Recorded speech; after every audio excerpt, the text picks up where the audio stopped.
I just wanted to start off with just a few comments. Really excited about getting going into game week here. I think we've had a great preseason camp, and so started that process this weekend in terms of getting prepared for Florida Atlantic. I think they bring a really good coaching staff here. Coach Kiffin has coached at all levels in the NFL, SEC. He's got a great background of football and understanding, and he's going to bring a challenge to our defense. They do a lot of great things on offense, create mismatches, tempo. He's kind of innovative in terms of what he's doing over there. In for a challenge there. And then on defense, they changed their scheme. They have a new defensive coordinator, Glenn Spencer, who came from Charlotte. He was at Oklahoma State before that.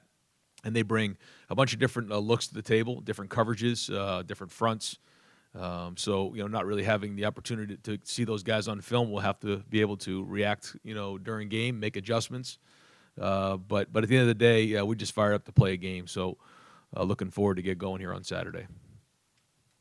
Moving up for questions, front row, middle. Dave?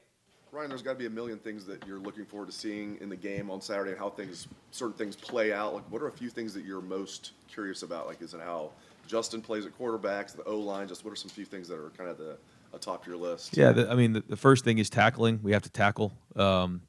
We have to take care of the football, and we have to block. So those are the three things that we're really focused on going into this game. Playing a clean game is very, very important. But then that's kind of why you want to get going with the season, figure out where we're at.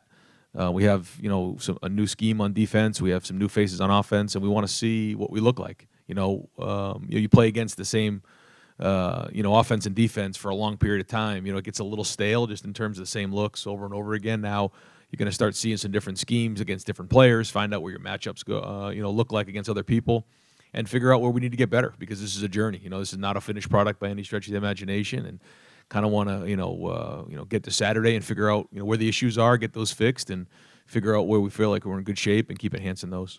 You know exactly how it's going to play out, but do you feel pretty confident kind of how Justin's going to play, or do you feel it's still kind of a mystery at this point? I feel when you've practiced so many times, you get a feel for what they're going to do. Typically guys don't change too much, when they're in a game, but this will be the first time he's live. We haven't taken him to the ground, so that'll be new, and we have to see how a lot of guys respond. We haven't done a ton of tackling with the ones, we have with the twos.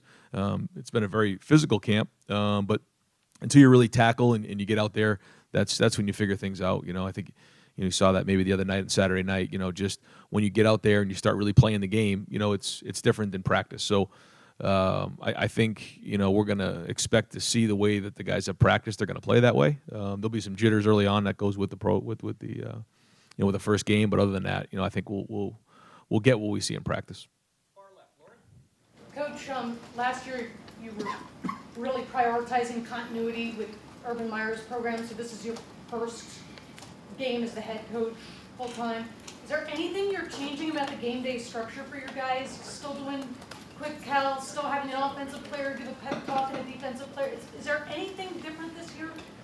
Yeah, we're doing a couple things just leading up to the game, but in terms of the traditions that have been before, we want to keep all those going. That's one of the greatest things about Ohio State is the traditions and the skull sessions and the walk and the quick calls with the students. We actually did that. We had almost 5,000 students in the stadium the other day. We went through it and taught them the quick calls. I think it's an unbelievable tradition, and then singing with the band afterwards. All those things are what makes Ohio State great. So we want to keep that going, and we're embracing that. The guys on the team had to learn, the young guys had to learn the fight song. We sang the fight song in the locker room after the mock game on Saturday. So we love the traditions. We've got to keep those going.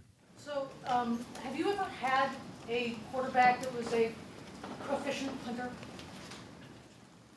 I don't think so. FAU's quarterback punted 6 times last year. You don't have a guy that has been capable of that, you don't think? We have a pretty good punter in Drew Chrisman, so we like to use him. But there's a lot of reasons schematically to do that quick punt that they do. It kind of catches you off guard, and if you have somebody that can kind of get the ball to roll, especially on a turf field, it can carry a lot of ground down the field and get you pinned if you're playing the field position game, and it works for them. But Drew's our punter. Yeah. Front row left, Mitch? Ryan, going back to Dave's question from before, how satisfied are you with the 5 guys that you've settled on for the offensive line, considering the lack of game starting experience that you had there in the beginning to start camp. Are you pleased with those guys? You foresee them going in there most of the time? Are you thinking about rolling guys at this point? I think you're going to see probably 7 to 8 guys playing in the game on Saturday. We'll have our starting guys go out there, and I've said from the beginning, the guys who deserve to play in the game are going to have an opportunity to play, and so we got to make that decision going into the weekend and figure out, okay, does this guy deserve to play? Is he of starting caliber? And if he is, they're going to play. Every position's a little bit different, but I think we have pretty good depth there. Second row left, Bill. Ryan, as you studied this from last year coming into this year and then going through camp, how do you feel about the way you guys executed scoring touchdowns in the red zone, and whether or not that's going to be more of a strength for you guys this year than it was last year? How we did last year, looking at that. Yeah, I thought that early on we did some good things, throwing the ball. We got jammed up in 2 games. One of them was the Purdue game, where we're not very good down there in the red zone. And then we came back after that week and kind of changed our philosophy a little bit down there. And I thought from then on we were pretty good down there in terms of numbers. So that's something that we've spent a lot of time on in the offseason and really tried to figure out a way to do that. It's a plan to win. You got to score touchdowns when you're in the red zone. And so we have a good defense. We have good special teams. We're going to have opportunities to get the ball down there. And so we got to make sure we're scoring touchdowns when we're in that area. And you had to use a lot of those, in the Nebraska game in particular, use a lot of those heavy packages. Does having someone like Justin maybe make you less reliable in having to get those extra bigger bodies out there? Is that the plan anyway? Well, he's definitely has the capability to run, more than Dwayne did, more like JT. So, that's something that is obviously a weapon down there, is as you get lower, that safety now starts to get in the box. He's less likely to be in the middle of the field. He gets closer. And so the numbers, kind of, favor the defense as you get tighter down into the red zone. So having the ability to have a quarterback who can run helps with those odds. Did you come out of the mock game over the weekend solidifying which coordinators will be up in the box and which ones will be on the field? Yeah, I think that Mike and Kevin will be in the box. Jeff Hafley will be in the box. Greg Madison will be on the sideline. Could you just let us in a little bit on the play calling structure defensively, how that's going to work between Greg and Jeff? Yeah, those guys work together. Jeff's really good upstairs in terms of recognizing what's going on, how they're being attacked, and that communication's going back and forth there. And they come up with the game plan during the week, and then they're communicating within the series in terms of what they want to get called. Down and distance, things like that. So they give it to the signaler, and they signal in the defense, and they go from there. But they do it together, and it's been working so far. So we'll see once we get into games, if there's any kinks we need to work out. Right next door, Ari. Ryan, is there?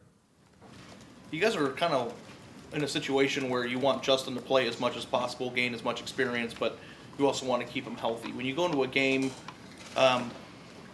do you feel that there's a tightrope that you're walking in terms of how long to keep him in? Do you have a plan for that if you guys get up big?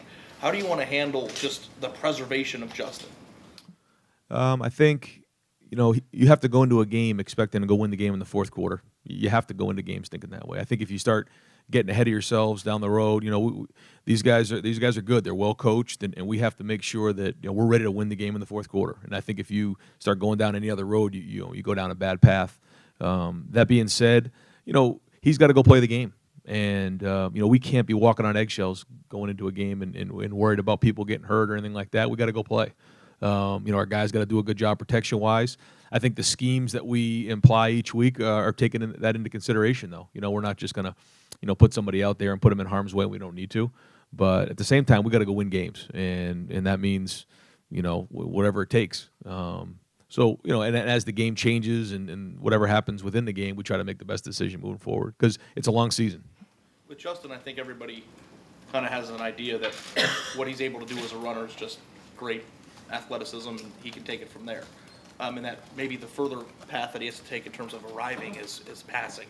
When you create these game plans, do you say, hey, we want to throw it more than you would otherwise to get him that experience, or do you let him just run and go at it the way he plays the best? I mean, how do you guys balance between passing and running with the quarterback when he's in a critical situation in terms of gaining experience? Yeah, I think that we try to find the plays that give us the best schematic advantage to score, and then as we start to play these games, I think we'll get a feel for his creativity as plays break down, what he can handle in terms of route combinations, his progressions, the way he sees things in a game. I think we got a good feel for that in practice, but we have to take a look to see what are the plays that best fit the defense we're going to see, that gives us the best chance, and then go from there. The good news for Justin is that he throws it just as good as he runs it, and vice versa. So if that means we need to throw the ball, we need to throw the ball, and guys need to protect and catch the ball and get open, and we got to deliver the ball. If it means running, the guys up front got to run, and then JK's got to run the ball. And so every time we run the ball, it doesn't mean that Justin needs to be involved in that. There are some plays where he will be, but for the most part, if a defense is giving us one thing over the other, then we got to do that. Then there's also times where Justin has to read, our quarterback has to read whoever that defender is to figure out, is he taking away the run or is he taking away the pass? And those are run pass options. And if he can do those things and make good decisions, then he's moving the offense down the field. Quick one, Ryan. I know you've been through game day stuff already last year, the 3 games, but since you were named the head coach in December, there's been a lot of whirlwind stuff, recruiting and getting Justin and all the stuff. Now that you've arrived here, the anticipation with your family, everything, where are you at mentally in terms of just, it's here, and this is what you've been preparing for? Yeah, no, even when you say that, it fires me up. I can't wait for the season to start. I can't wait for these guys to start playing and kind of see where we're at. I can't wait to run out of the tunnel. I had a long talk with Coach Meyer when I first took the job, and he used to always say when Hang On Sloopy came on, he would look up and really appreciate the fact that he was coaching at Ohio State. And so I tried to figure out when that would be for me, and that's going to be when I run out of the stadium. When I'm with the team in the tunnel looking up to see, the horseshoe and everybody that supports in Buckeye Nation, how cool that is. Take it in, take a deep breath, because you go through a whole game and not even recognize anything that's going on because you're so caught up in the moment. And I'm excited to get going, run out of the tunnel, go play, and what an unbelievable opportunity this is. It's an opportunity to be around a great group of players, a great group of coaches, at an unbelievable university. So time to start playing some games. Third row middle. Andy? Yes, Coach. You stated that you're willing to rotate a couple different guys at right tackle. What is it about the group you have up front that you feel you're able to rotate linemen and still keep the chemistry up front? Yeah, well, I think we're going to have our starters. So Thayer and Brand will start at tackle to start with, and then those guys, they'll come in and they'll roll a little bit. There's some depth there. It's hard to find that many linemen who we think are have the ability to start and play in the Big Ten. We do. We're lucky enough to have that. I think Josh Allaby and Nick have both proven through practice that they deserve reps, so they're going to do that. And there is a chemistry that comes with that, but the calls are the calls. They know each other. They're in meetings every day. They're around each other every day. They communicate. And so, whether a guy jumps in or not, Jonah Jackson's going to be able to, communicate with Josh just like he does there, and vice versa on the right side, Wyatt. But, Harry Miller, don't be surprised if you see him in there as well. Those guys, I think when you play to a certain level, you deserve to play. Now, when, how, all those things, that depends on the game plan, depends on how the game's being played out. Ryan, you talked about you're focused on blocking, tackling, protecting the ball. What are your 2 biggest concerns, offense and defense, right now? Yeah, ball security and tackling. Those are the 2 things, yeah. And I think so much of that comes with being tough. We talk about it all along with how tough we have to be. And then I watched the documentary after the game the other night, and Woody Hayes was talking about toughness for like 15 minutes. It was really cool because that's the essence of Ohio State. And we hit it right on the head with this thing. It's all about toughness. And tackling is being tough. And ball security is toughness. It's toughness locking onto the ball and understanding how important that ball is. Sometimes it's being unselfish and making sure, that ball's locked away, or a quarterback not forcing the ball into coverage. And we've got to take care of the football, and we've got to make sure we're tackling. And how did that turn out so far? How did that work out in practice? I know you guys were focused on punching the ball out. How did the offense do, and how did the defense do tackling? We'll find out on Saturday. It's funny. It's like, if they pop one out, you say, well, the offense gave it up, but the defense created one, and then vice versa. If you go through a whole day without turnovers, yes, the defense, why they didn't create any turnovers. So either way, you could look at it one way or another. But, at the end of Saturday's game, we'll have an idea kind of where we're at, and then we build from there. Far right. Gene? Hey, so I see you clean shaven today. When did you shave your beard and why? What's up with that? That was a camp beard. That was only supposed to go about a week. And late nights and early mornings, it just turned into a 2 to 3 week beard. And then as we get into game week, it's time to shave and get cleaned up. Front row right. Austin? Ryan, you've obviously practiced and gone to training camp against Ohio State defenses the last couple of years. What was it like this month going against them with that new staff? Were there some more challenging, different looks that you saw than the last couple of years? Yeah, I think they're practicing at a high level. I think you're seeing some linebackers who are showing up. They're getting their hands on balls. They're showing up in a run game. The D line is penetrating and they can get after the passer. And I think the secondary is playing at a high level right now. I think they're running around. They're playing with technique. They're playing with a lot of energy. And so it's been a challenge. It's been a challenge, especially when if we can get teams off schedule and get them into second long, then I think you're playing to our defensive strength. So I'm fired up to go see what it's going to look like. And it's not going to be perfect. I mean, there's going to be things that come along here in the first couple games that we're going to have to work through. And, the biggest thing we got to do is we got to get them on the ground and make them play another play. But I'm proud of those guys, the way they've come out. They're hungry. I think they got something to prove. If Jonathan Cooper couldn't play on Saturday or in any game this season, who would be the next couple of guys in line to help you guys up front? In terms of defensive end? Yeah, I mean, you see, obviously Chase is there, and then Javonte Jean-Baptiste has done a really good job this preseason. He's come along. Zach Harrison is going to play this year. He's really at the beginning of his career, but he's got a huge ceiling, and the more he plays, the better he'll get. Then you have Tyreek Smith and Tyler Friday as well. So, you got and then Jay Sean Cornell's also a swing guy. He can kind of go outside or inside. He's done that before, so feel decent about the depth there. I think the depth talk has been mainly about the 3-tech and the nose, but do you guys feel as comfortable on the edge as you do there? Yeah, I think so. I mean, I think maybe we're a little bit deeper inside, but feel strong. Third row right. Rob? Following up on Gene, apologize for the guys that did not get cleaned up this week. It's game week. You talked about defensive, how that's going to go with play calling and design. Can you lay out how play calling is going to work on the offense? You have final say, I assume, but how do you see that working?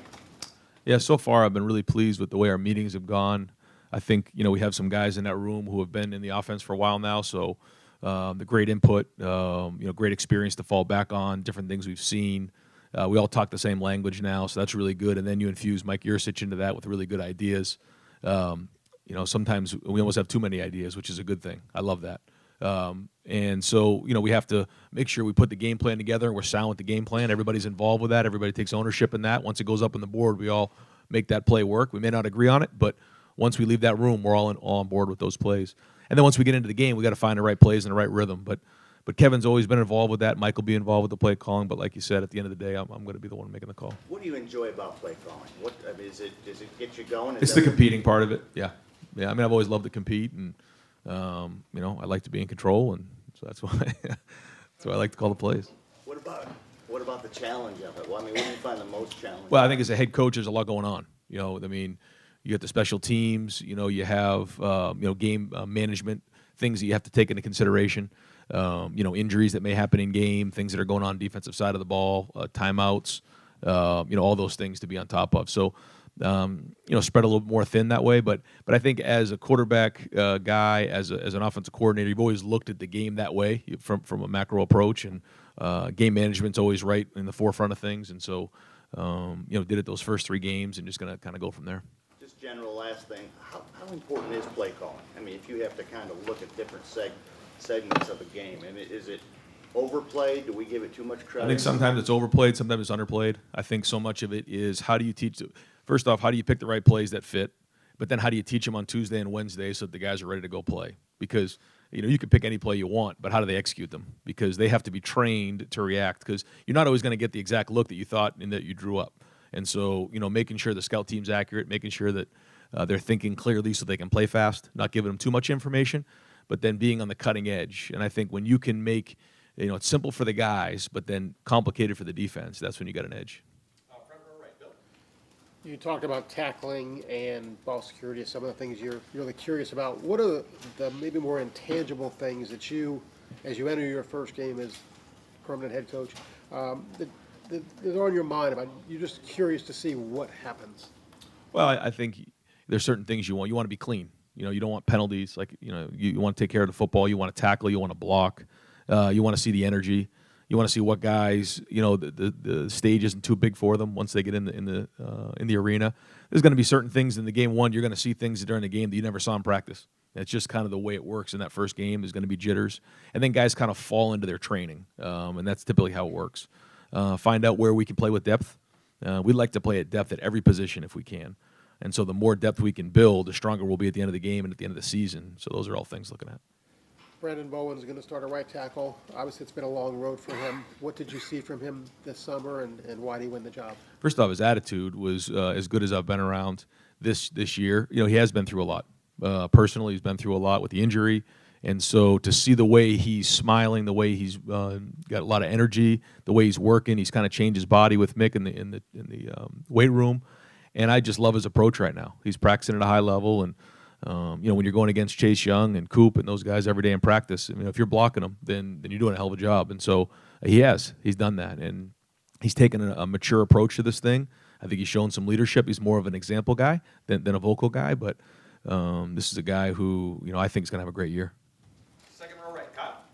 Yeah, I was curious, just as an offensive-minded head coach, what your involvement in defensive game planning or defensive meetings is.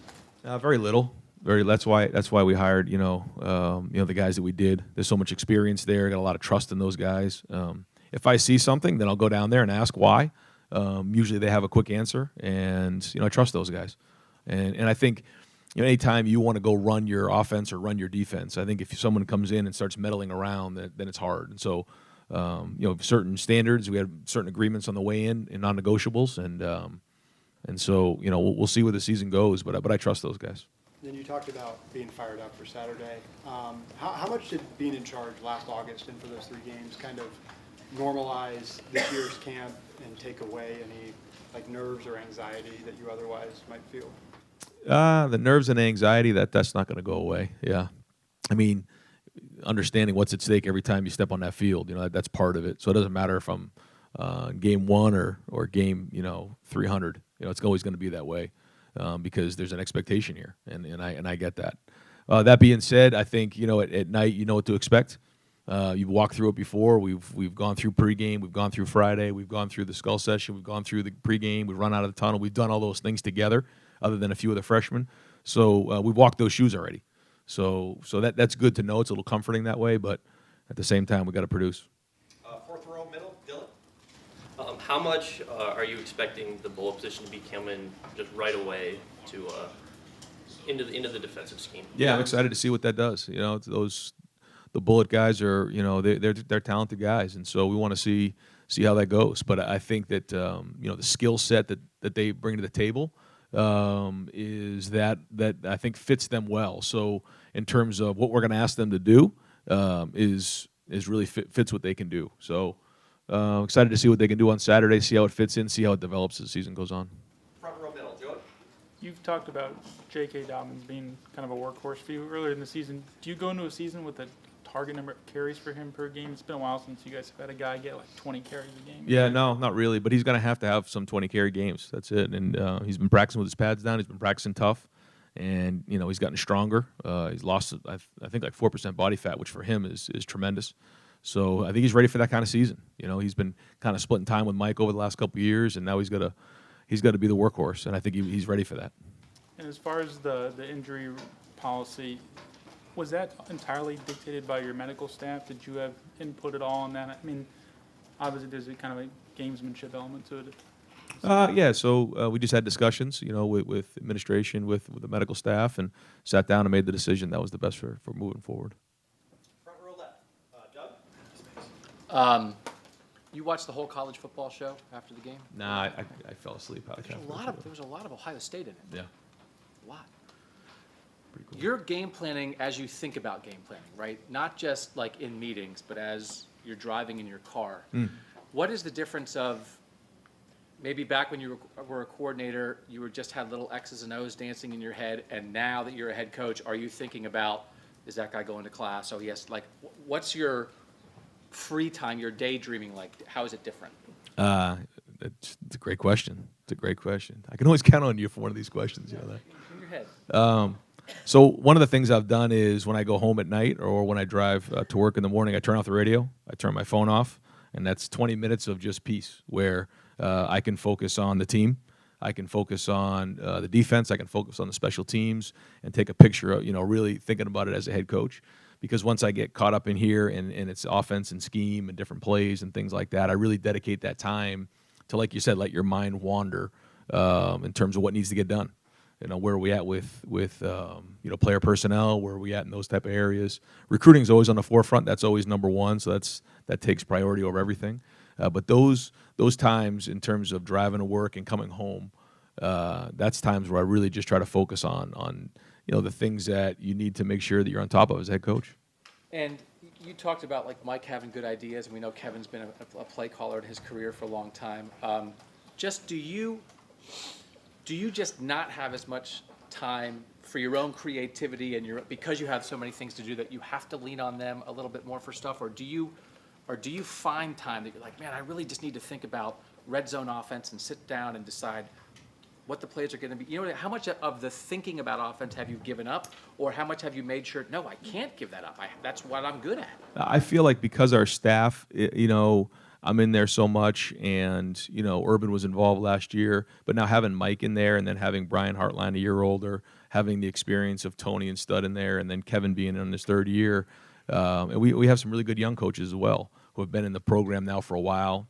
We have catalogs of different ideas, and they'll come to me. They'll come in my office. They'll text me at night. They have different ideas. So I think our staff as a whole is stronger. They're creative, and so it isn't just me. It's that whole staff, and I think that they've all stepped up their game, and they're going to have to continuing throughout the season.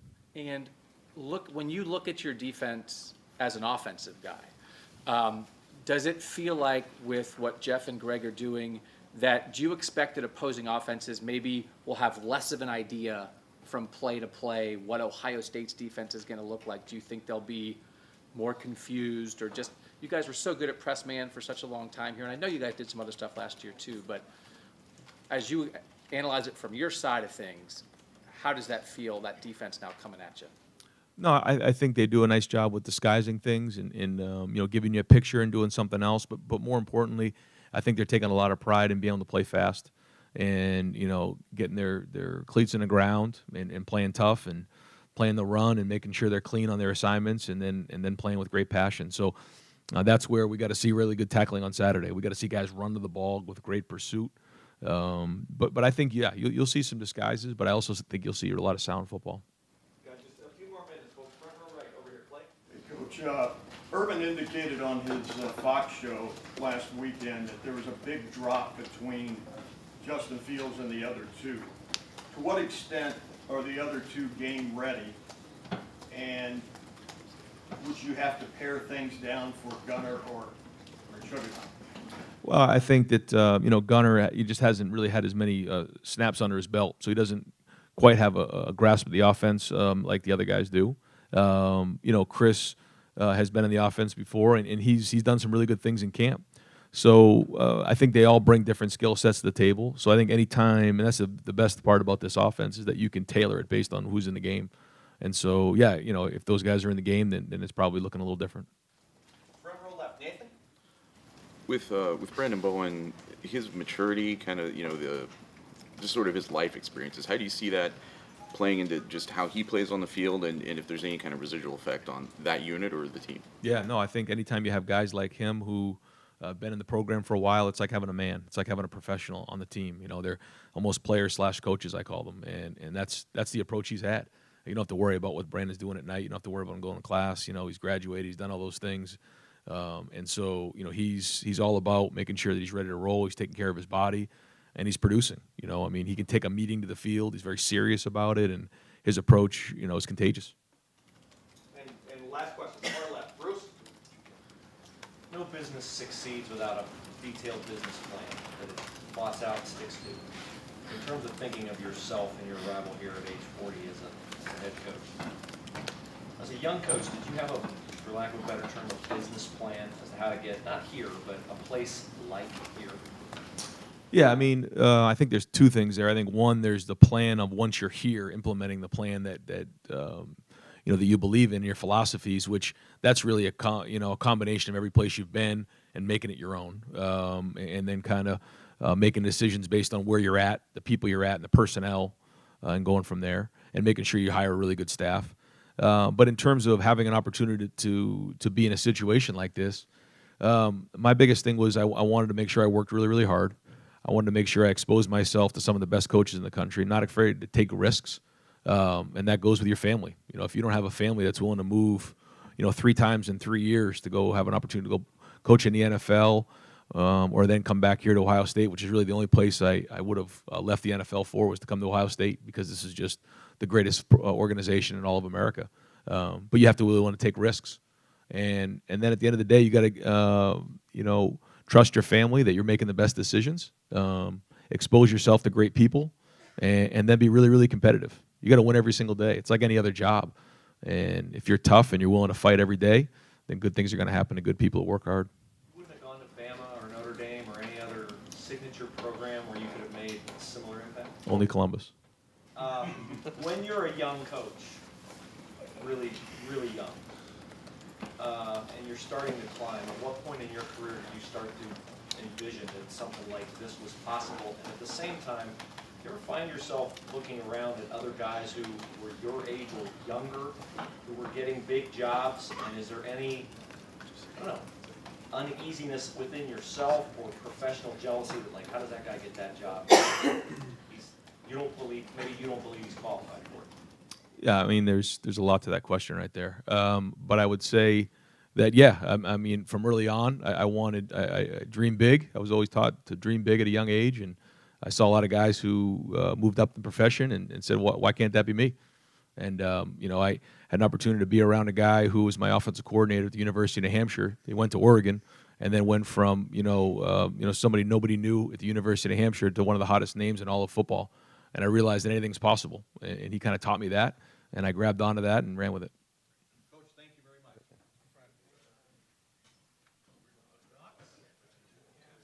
All right, folks, that's the end of the transcription service right there. So the rest of our interviews here will not be transcribed.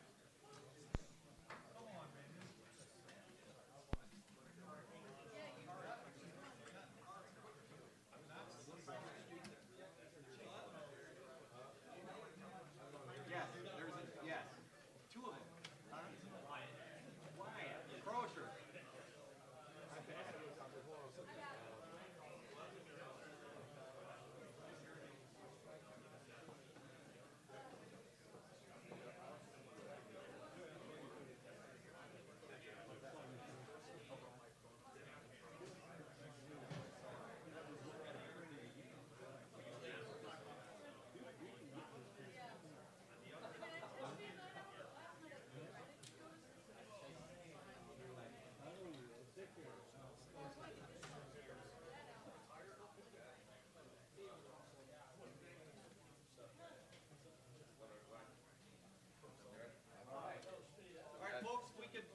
Take our seats again. We will open up the floor for Coach Jeff Hafley. We'll open up on the right here. What's up, guys? How's it going? Hey. You'd be working upstairs, hanging out with us. Yeah. How do you like it up there? Is that a place that you've normally been in your career? Yeah, I like it up there a lot. Game slows down. You can see a lot more. Being up there, you got such a good view on everything. It's slower. The emotions are kind of out of it. The crowd's kind of out of it. It's kind of like slow motion. And you can see a lot. And I feel very comfortable up there. I was up there in Cleveland for quite a bit. I tried to go up there last year, and then a couple of the players asked me to come back down, so I went back down. But I'd like to be up there. I think it will help us out. It's because we've seen at Ohio State, cornerbacks, defensive backs coaches doing a lot of hands-on instruction on the sideline. I guess you don't see the value of that compared to calling a game maybe from upstairs. I do, and a lot of thought went into it. And part of me would love to be around those guys and get my hands on, but I trust the guys that we have down on the field, and I think it's more important for me to be upstairs right now, and I think we have people that can help. And I trust the support staff, which we have a great group of guys. A lot of guys who people really don't know and don't get a lot of attention, but we have a lot of really good young coaches. And between Coach Madison and Coach Washington, we can get those adjustments made. But I just think it's best for our team and our defense if I go up right now.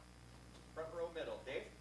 Jeff, do you plan on rotating your corners and maybe some of your other DBs, or is it just get our best players out there as much as possible, or are you trying to keep certain guys fresh? I think a little bit of both. We got to get the best guys out there, and that's kind of what I said from the first time I ever sat in here. We're going to get the best guys out there. But we also understand that, you know, how many plays are in the game? How long is the drive? How much tempo are they going? You know, does a guy need a break? Is our number one guy as good as our number two guy when he's had too many plays? So I think we have to be really smart about that. And I think that's one thing I have had to think about, which is a little bit different in the National Football League with the amount of plays, the amount of tempo, and especially early in the season. We have good enough players where, like I said from day one, if guys show that they're good enough in practice, we'll put them in play. So I think you'll see that. When you look at the depth for you guys, both in the secondary and even the defense as a whole, is it kind of what you anticipated? Is it better than what you anticipated as far as just the overall depth? Hard to say what I anticipated, you know, because I really didn't know all of the guys, only what I really saw on film, you know, before I got here. But now that you see the depth and you see how hard these guys have worked and how hard they practice, I mean, it's nice. It's really nice. It's nice to have that depth. I'm sorry, third row left, Dan. Jeff, it seems like Florida Atlantic's got one of the best tight ends in the country, really productive guy last year. How much emphasis does that put on that bullet position to be able to go out and cover a tight end this week? I think it's not just the bullet position. I think it's just the overall awareness. You know, when we talk about our scheme, we're more into fundamentals, technique. We talk a lot about ourselves, and we talk a lot about, you know, doing our job, right? And not so much picking out one player and saying, hey, this is the player we have to stop. This is what we have to do different. But when you deal with a guy like that, and we think he's a really good football player, and I think you're right. I think he's a really good receiving threat from the tight end position. You just have to be aware of him, what he does well, where he is on the field. You got to play with great eyes. If you're covering him, there's a lot of different things he can do. So whether it's the Sam, whether it's the bullet, whether it's the safety, whether it's the nickel, whether it's a corner, whoever's on him, they got to play with really good eyes, really good leverage, and really good technique. Stand out to you about FAU's offense that are challenges you guys have to be able to beat? One, I think Lane Kiffin does a really good job. I think he's a really smart football coach. I think the scheme's really good. I think he understands defense and he attacks defense, and he knows how to attack schemes. So I have a lot of respect for him as a football coach. I think the quarterback's a talented player. He was a highly recruited kid who transferred. He can make the throws. He's quick on his feet. And now he's got a little bit more experience than he did last year. The slot's a talented player. He's quick. You know, not the biggest guy in the world, but he can run. He's really dangerous with the ball in his hands, and he has big play capability. They lost a bunch of backs last year, really good backs. They did a really good job recruiting there. And, you know, we believe everything we've read that they feel good about the ones they have coming back. So, you know, in the first game it's hard because you're watching last year's tape, right? So for us, it's about us right now. And I'm not saying that knocking them at all. It's really whoever we were going to play in this first game, we have to worry about ourselves. Like I'm sure Coach Day talked about, we got to tackle, right? We got to run and tackle, and we have to do our job. And if we do that, and we do it as hard and as fast and as long as we can, then hopefully we'll have a good day. All right, Bill. Jeff, do you know who's going to start at linebacker for you? I do. Would you share that with us? I think we'll share that when the depth chart comes out on Friday. Good question, though. I hope I know who's going to start for us. I'm not saying that to be smart, you know. How comfortable are you with their play this year, this camp? I think Coach Washington has done a really good job. I think he's rotated guys in. As you watch practice, you see a bunch of guys, different guys in there, and he's challenged them, and they've competed with one another, and they've gotten better. And I think Coach Washington has done a really good job with that. Hey, could you talk about how the coaching staff has meshed? Obviously, most of you are new together. And what's that process been like? It's been a lot of fun. I think Coach Day put together most importantly, a really good group of guys, and we have fun together in there. We challenge each other. You know, I think it's different where I don't think anybody's afraid to say what's on their mind, to come up with an idea, where we've all sat in rooms before, and it's kind of like you bite your tongue because, you know, I shouldn't say anything here, whether it's in the run game or the pass game. No, like if I ask a question and I'll say, anybody else see it different? Even if it's at the back end, you guys see it the same way. Is there anything else you guys think is better? And I think our whole room is thinking like that. And I think that's very important because at the end of the day, all we want to do is come up with the best plan where we feel our kids can play the fastest and go try to win a game. So it's been really good. It's a really good group of guys. Second row left, Ari. Jeff, you are obviously an NFL guy, and a lot of way too early analysts think that Jeff Okudah has the tools to be a top 10 pick in the next year's draft. Aside from just the physical tools, do you see this as the next guy, or him being the next guy in the long list of the Ohio State cornerback tradition of NFL talent? Does that make sense? Yeah, definitely makes sense. I mean, it'd be hard not to ask that question if I were you and you were talking about Jeff. And I'll say the same thing that I say to Jeff. I mean, Jeff has the talent. He does. He's got the size. Just look at him. He's got the length. He can run. He played some pretty good football last year, but he hasn't played a whole lot. And he does have a lot to work on. And in order to, those top picks, those top guys, to me, it is talent. It is size. It is length. It is speed. But it's also the mindset. And every great one that I've ever been around, their mindset's different. And it's the way they approach practice every single day. It's the way they approach walkthrough. It's the way they approach coming in and getting treatment. It's the way they approach studying at night and asking questions and then coming in and be ready to practice and doing it every single day. And if Jeff can learn to do that and that becomes who he is, then I do think he has a chance.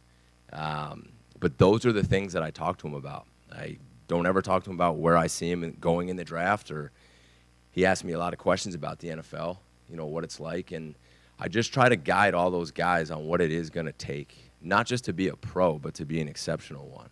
Because like I said, I mean, I was lucky to be around some Hall of Fame guys. So I have a vision of what it looks like, and I'm trying to guide him there. But for me to say right now that he's going to be a first-round pick, you know, at the end of the season, hopefully I'll have a clear picture for that. When you look at just his ability, the way he approaches things, does he seem like somebody that you can rely on for this team to be the #1 corner? Yeah, we need to rely on him. You know, to be honest with you, it has to be all those guys that are going to be out there on Saturday. They're talented players. And the way they work, and the way they practice, and the way they bought in, I'm relying on all those guys right now. So I don't want to single out Jeff for that, because you could talk about Damon and you could talk about Sean. Every one of those guys we're going to have to rely on, and I hope that they're developing that mindset.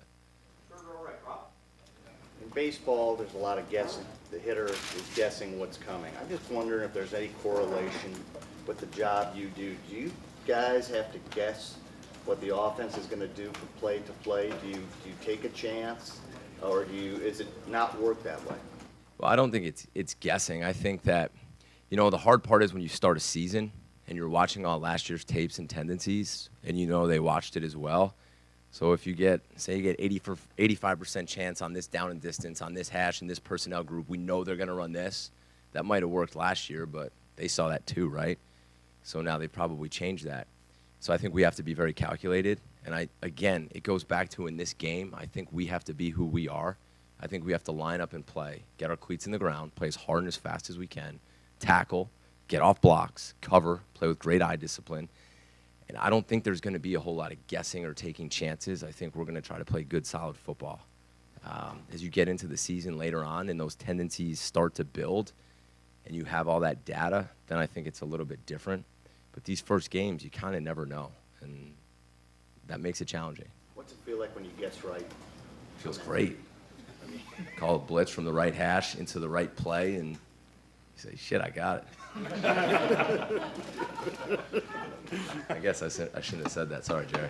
We're just going to rewind the tape. Second row, Tony? Just came out. Jeff, along with that, you say you want a defense that you can plug and play anybody. You have all of these chess pieces. How important to the success of this defense is your ability to play chess? Again, and this is the truth, I think this is a player's game, you know, and I think sometimes we as coaches, we overcomplicate it. And I mean that. I think that we work hard all week to try to put them in the right position and not confuse them, right? And if we try to get too complicated and we confuse them, it doesn't look good on Saturdays. So our philosophy right now is to try to make it as crystal clear as we can, and then on game day, we got to go play ball. And I don't foresee us like making wholesale maneuvers or changes where they do this, we do this. Yeah, we have answers. Because in defensive football, to us, if you know what your weakness is, you know what your issues are, right? If we run cover A, you know where the issues are in those coverages, right? But that's why you also have cover B and C. Not everything works great against this play. right? So we have to be able to change that up, but not change who we are, if that makes sense to you. Got time for a couple more. Second row left, Bill. Jeff, you guys have spent months putting this defense together. You seem to really like your pieces. Is there anything added to it, knowing that in your first game you're going against an offensive coordinator who has a reputation for being aggressive, like you said, being creative, that he's going to give you something that's challenging? No, we know he will be challenging because we have a lot of respect for him, and I think there will be some things, and that's why, we told the guys, like, you're going to see some stuff that you've probably never seen before, and it's okay. And if they hit us on a play, it's okay. Just line up and play again.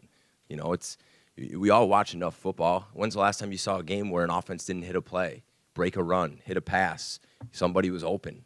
I mean, that's okay. Don't panic. Just line up and play the next play as hard and as fast as you can.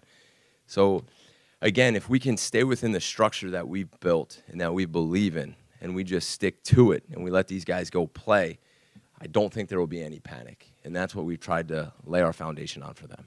Is it fun for you guys as a staff, knowing that, Lane Kiffin's probably going to give you a little something and you're going to have an answer for it? Yeah, I guess you could say that's fun. And final question for Coach Hafley, front row left. Doug? Jeff, we've asked so many versions of this since you got here, but in the end, the ability of this defense to stay simple and have your guys be confident, but also offer some different looks and maybe disguise some things to keep opposing quarterbacks off balance. How is that all working together, and how confident are you in executing that compared to where you first got? Yeah, I think the whole simplicity thing might be a little bit blown out of proportion. It just depends how you look at it, right? I think we have a good, solid package. We have a variety of different coverages, a variety of different blitzes, and I think we're going to roll with them. I think when we talk about being simple, I think it's more so trying to get the players to know what they're doing, like someone mentioned, plug and play, and then kind of change things around without them having to think about it. Make sense? But when you do watch us, I don't think you'll be able to say, wow, that's so simple. But again, and I say this, and I believe this very, very with all my heart, that defensive football is about lining up, having your eyes in the right place, running as hard and as fast as you can, and tackling. And that's the biggest thing we have to do for this football game. I mean, you see it, and I said it to Ryan when I first got here. The thing that kind of concerns me is in college football, there is no preseason 1, preseason 2. In the NFL, in the first preseason game, you miss a lot of tackles. And then preseason 2, you miss a little bit less. Preseason 3, you're still missing too many. And then usually around the first game, you got it. We don't have that luxury. And that's why we've had to tackle a lot at practice. And now we have to go and run and tackle on Saturday. And I think our guys' mindset is right for that. And I think our coaches have done a good job. And just because we talk so much about you coming from the NFL, just as a rough estimate, how much more complex or complicated is, for instance, the defense you guys ran in the NFL last year compared to what you're doing here? Just as a baseline for us to have some understanding of what you're talking about. I've been on a bunch of staffs in the NFL. On some in the NFL, it's been way more complicated. On some, it's been very similar. It just depends what scheme you have. And for the record, guys, I've been in college for 10 years, NFL for 7, so I'm a college guy. Do you feel that in your heart? Me? I'm Yeah. a college guy? I'm here right now. I'm a college guy. That's what I said. More years in college than the NFL. I'm a college guy now, guys. Coach, All right. thank you very much. Thanks, Jeff. You used an NFL word, though.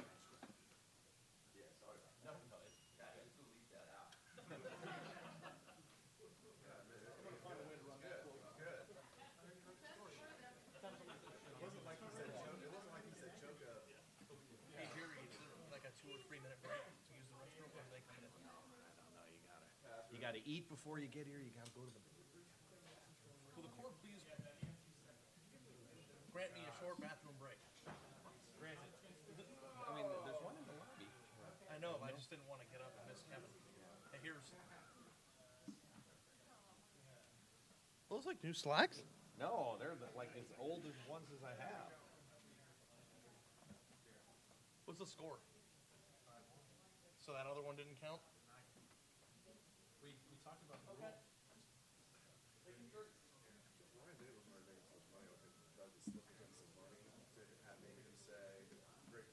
Donovan has just extended his great question lead. He has some sort of arrangement today. Four.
Questions for Coach Wilson, far left, Lori.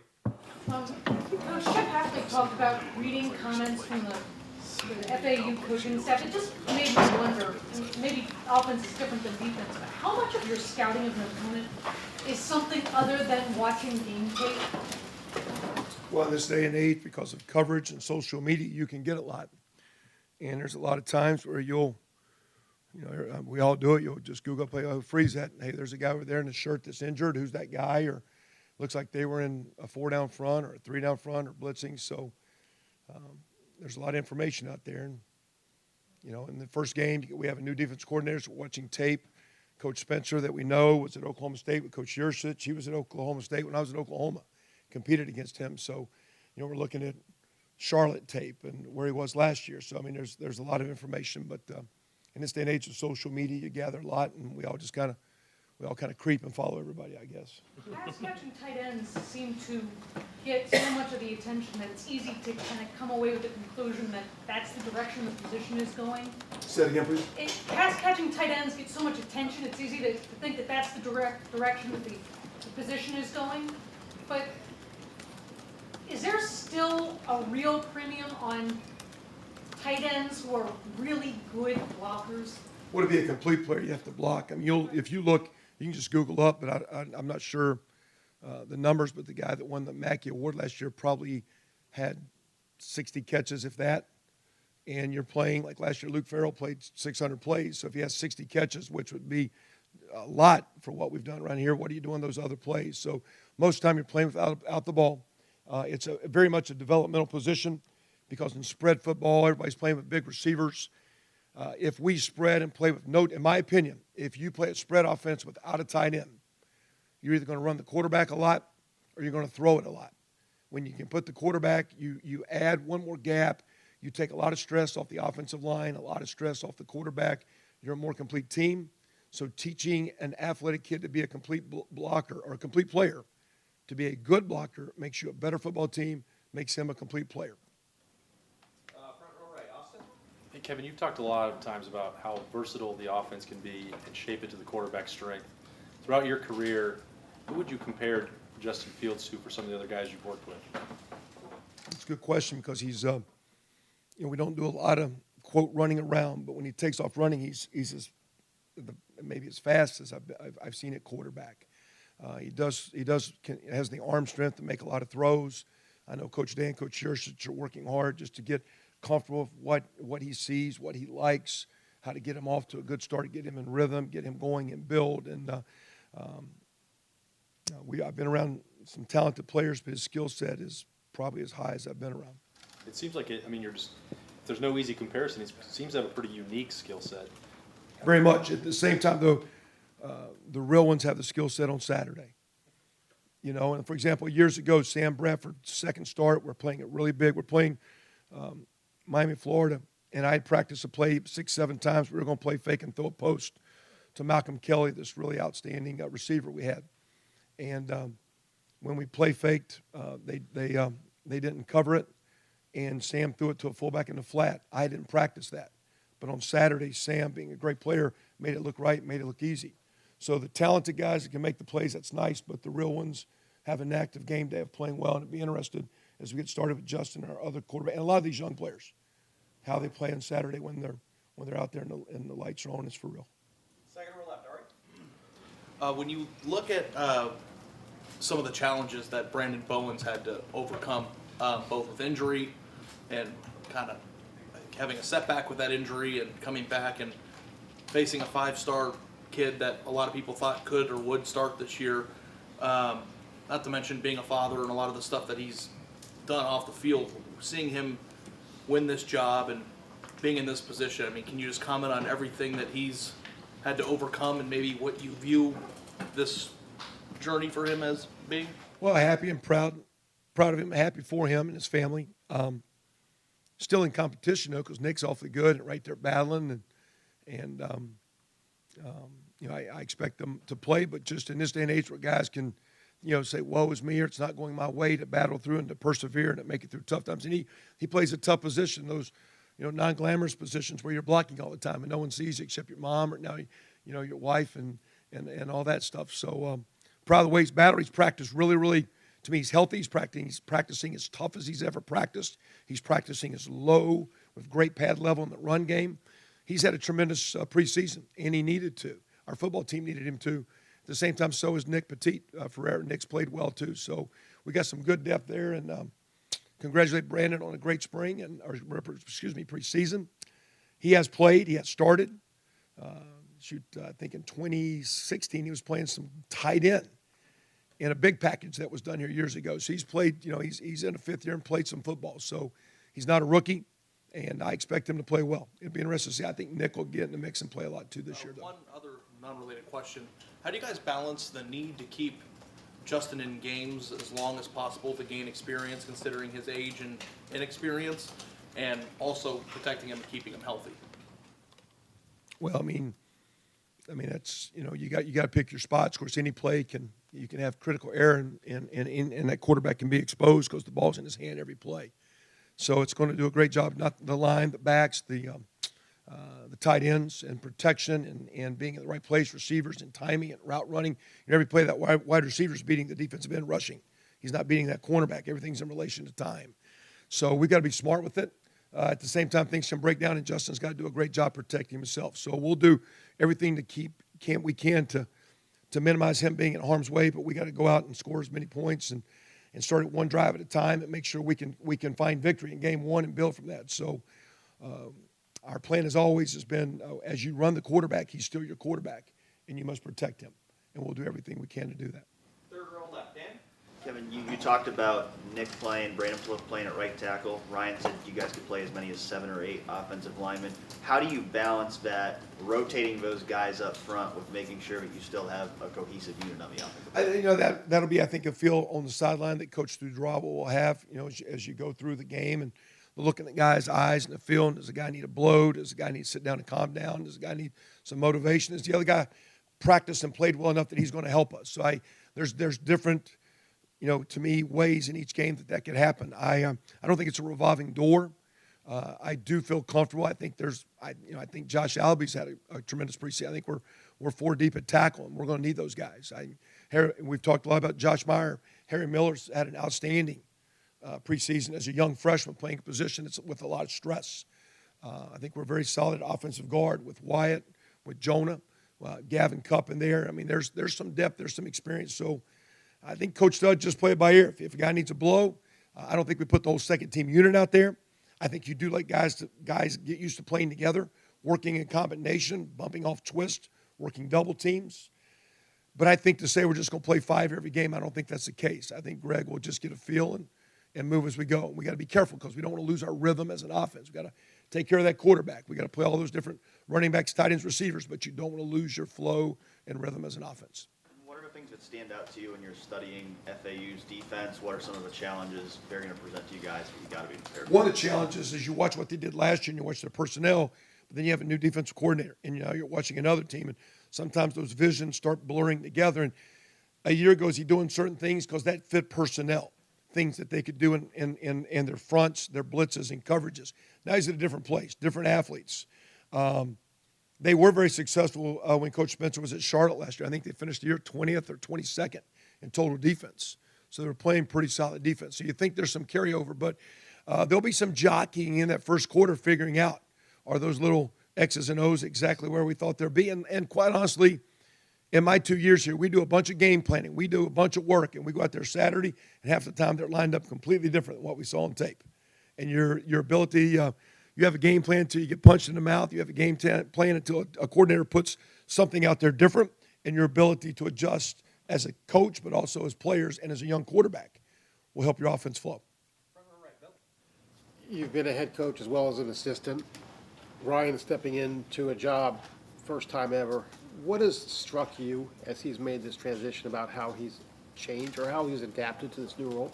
Yeah, I think you said it right there is how he's changed, because he's in a different role, but in some ways I think he's tried to continue to be himself. I thought he did that last year. I thought he did a great job of leading our football team in an interim role and trying to take the message, but in his words, his way, to not create something new, to try to reinvent things, but and I think that's a quality of a strong leader. And I've been unbelievably impressed with his attitude, his energy. I've also been impressed with him just trying to be himself. I think he's got a lot of great strengths and is going to do an outstanding job this year and in the future. You've coached under some great coaches without comparing him specifically to any of them. Is there something that does strike you in terms of he handles this in a certain way that reminds me of so-and-so? It's different because, Coach Stoops was a defensive guy and Ryan's an offensive guy. So sometimes, but Coach Stoops had a confidence of, here's what we're doing, but you didn't feel like he was micromanaging a lot. At the same time, it could be very direct in time. Hey, here's what we're doing. Move on. We're doing this and this and this. I think he's got Ryan has some of those strengths where he connects with people, but I think also he's very much as a way of getting his view without you feel like he's like pushing it down you. So again, I've just got a lot of respect for him as a coach, a lot of respect for him as a person. Watch him as a dad and a husband. I think he's just a tremendous person. I think he's going to have a tremendous career, and we'll see how it goes when the whistle when we tee it up and we start getting these games rolling here. We've got time for just a couple more for coaches because I want to start to get players in here, folks. Time for 2 more. Over to the left, Doug. Kevin, you had so much success as an offensive coordinator and play caller, then when you became a head coach, what was that transition like for you in terms of this is what I do well, this is what I've always done well, but now I'm in charge of a team? And then, just what advice would you have for a guy like Ryan who's going through that now? Well, a little bit different because at that time we had 9 assistant coaches. Now we have 10. So we have 5 on offense, 5 on defense, plus the head coach. What I decided to do when I watched Coach Stoops, I mentioned earlier, who was a defensive coach, he was always with the defense. It was 5 and 5. So I decided to put 5 coaches on defense. I was basically one of the 5 offensive coaches when I was the head coach. So that put a little bit more, I was a little bit more involved in the position. I think Coach Day has the ability to be a part of the offense, help a little bit with quarterbacks, have a great picture, have a great view of the big picture. But I think he has the freedom that he can step out of the room a little bit more with Coach Schertz's background, with knowing exactly what he's getting with Coach Dudrawa, because he's worked with now a couple of years with Coach Alford, with Coach Hartline, myself. So he can come in and inject. Matter of fact, we can sit in meetings and start talking about things, and there'll be someone saying, listen, knowing Coach Day, we're not going that direction. Maybe let's get back to this formation or this thought process. So, and again, I haven't given a lot of advice. I've tried to be a great teammate. So I trust him as a leader, and I've tried to do everything I can. As an assistant coach, someone said to me years ago, your job is to assist the coach. And I've tried to do as much as I can to be a great assistant and help him and help our team win. And again, I think he's doing a tremendous job for our football program. Fourth row middle, Murph. Kevin, going back to your game planning for week 1, Coach Hafley said it's a lot about us and doing what we want to do, no offense to the opponent. On the offensive side of the ball, how much is that the case? I know you said you've scouted a lot, but how much is it about doing what you guys want to do and running your plays and kind of figuring things out as you go?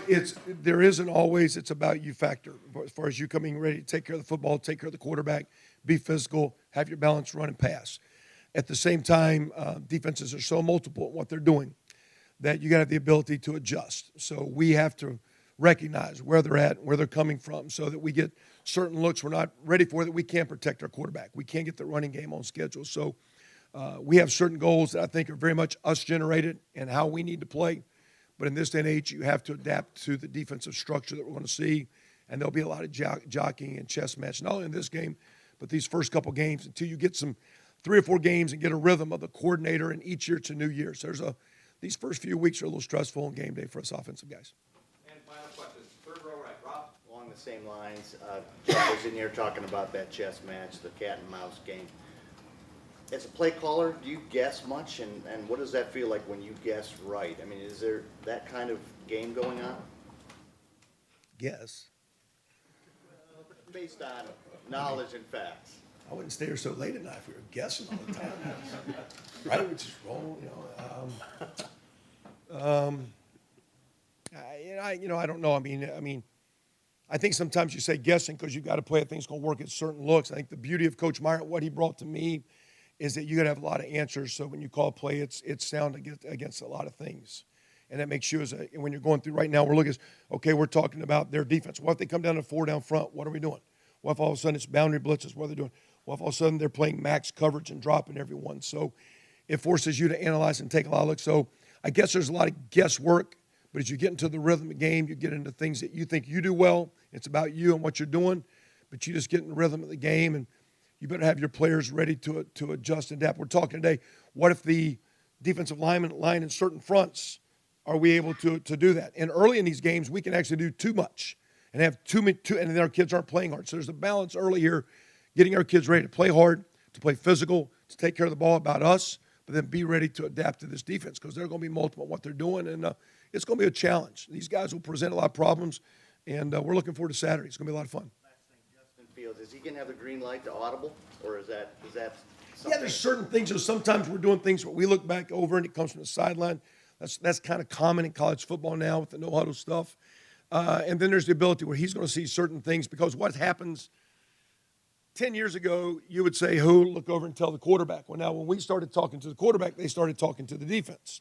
So everything changed. So there is the deal that when your quarterback checks a play, the defense can't change. So he will have the opportunity early to get us in a few things. It's not, quote, green light all over the place. But there's several plays where it's in his hands to make us right and to make us look good.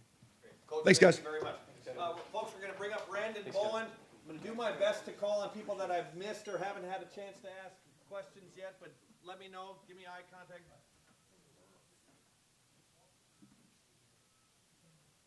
senior offensive tackle, Brandon Bowen. We'll open the floor up for questions. We got about 7 minutes. Third row middle, Andy? Yeah, Brandon. So, as a senior, they